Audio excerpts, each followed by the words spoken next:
భవిష్యత్తులో. బేసిక్ గా అయితే నాకు తెలిసి ఎవడు రిటర్న్ ఇవ్వాల, ఉమ్, తీసుకోవడానికి కూడా ఎవడు లేడు అక్కడ. ఎవరికి ఇస్తాడు రిటర్న్?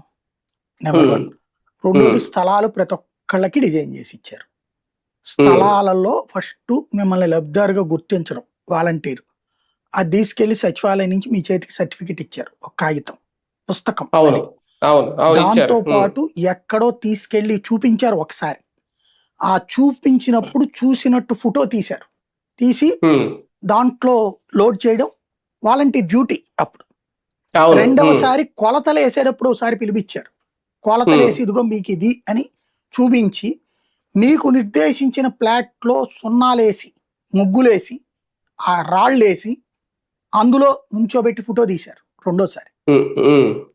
అది కూడా జరిగింది. మూడవసారి కన్స్ట్రక్షన్ కి సంబంధించిన శంకుస్థాపనలు పునాదులు వేసుకోవడం, అవి కూడా కొన్ని చోట్ల జరిగినాయి. ఈ మొదటి రెండు మాత్రం అందరికీ జరిగింది, 31 లక్షల మందికి జరిగింది.